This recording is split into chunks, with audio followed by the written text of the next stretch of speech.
Hello, this is Liz. Welcome to my little urban homestead. Right, I normally grow my herbs, but I've obviously got no fresh herbs at the moment.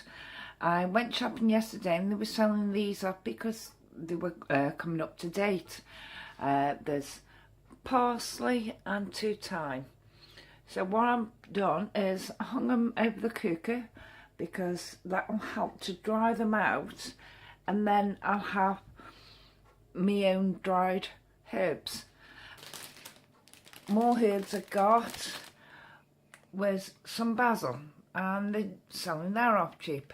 Now I've run out of my own basil pesto, so I bought these, and I'll make pesto up and then freeze it, and when I want some just get out the freezer.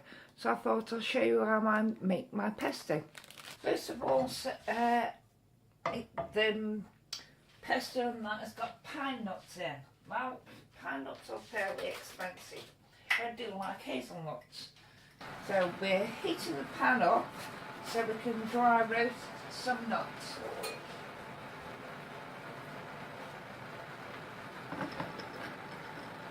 Basically get your pan nice and hot and put some hazelnuts in.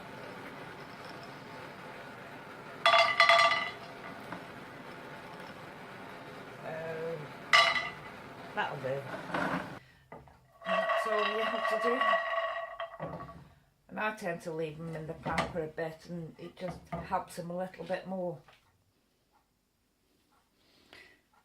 This is my garlic out the garden from last year. Last one. And that's what I'm going to use today. So I'm going to have to buy some until my own's ready again. I've chopped up some garlic and put it in. It's all going to get blended up anyway. Wash the basil and try and drain it and get as much water off it as you can do. Dump it in.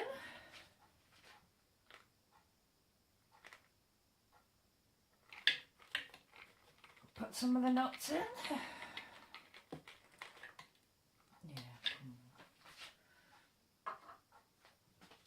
And extra virgin olive oil.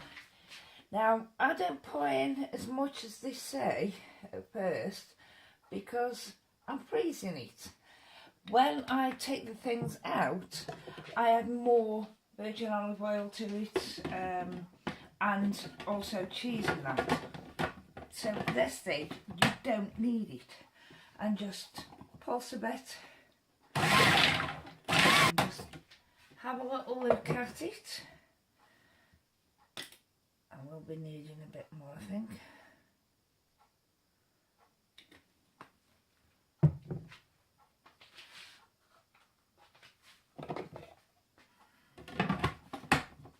Let's have a look. And there is.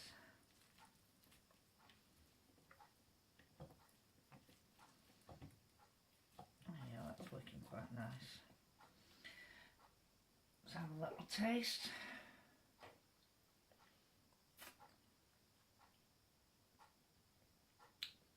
Definitely needs salt and pepper.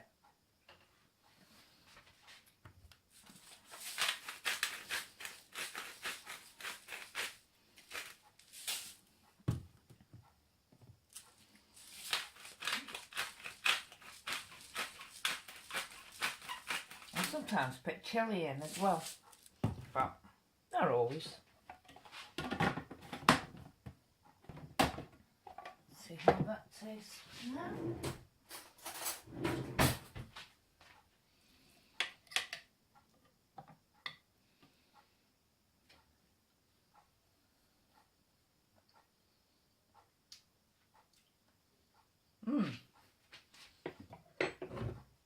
Don't normally add this, but I think a few drops of balsamic vinegar might help. So we'll see.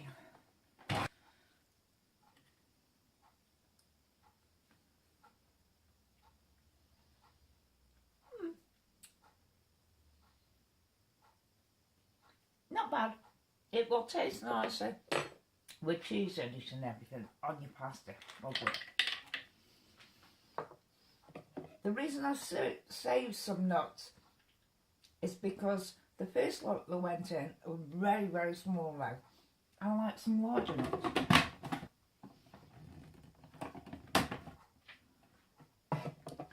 And that's more or less it.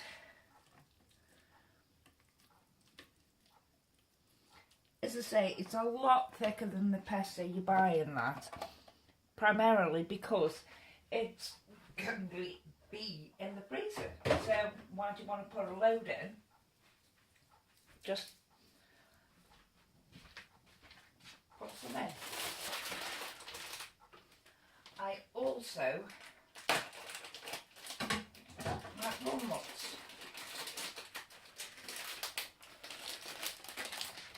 So these are broken walnut pieces. So they're ideal for it.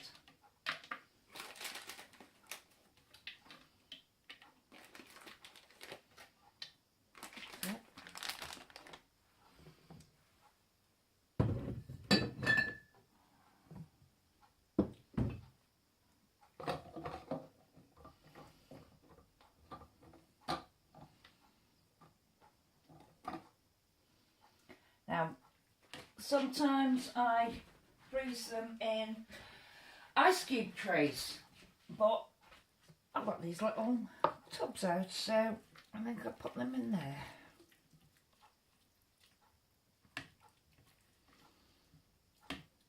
Do with a big spoon.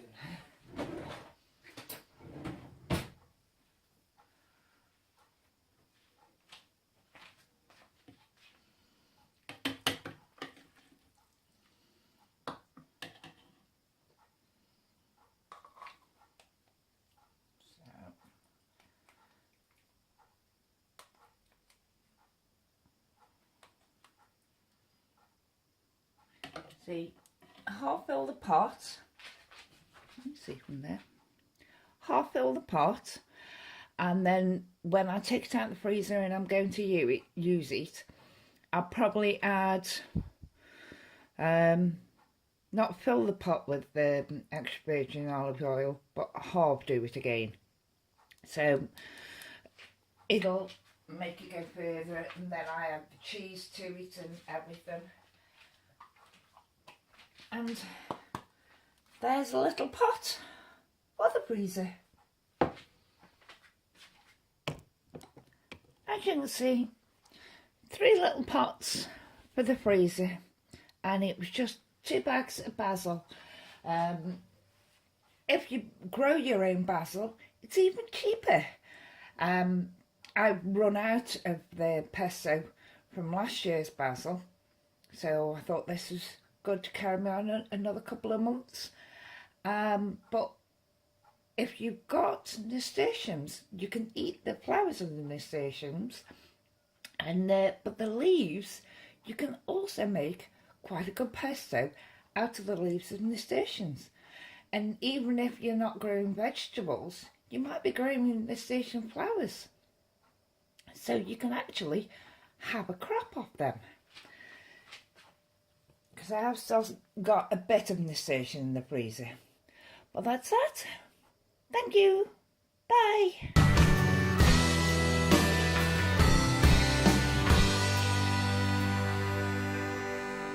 It's a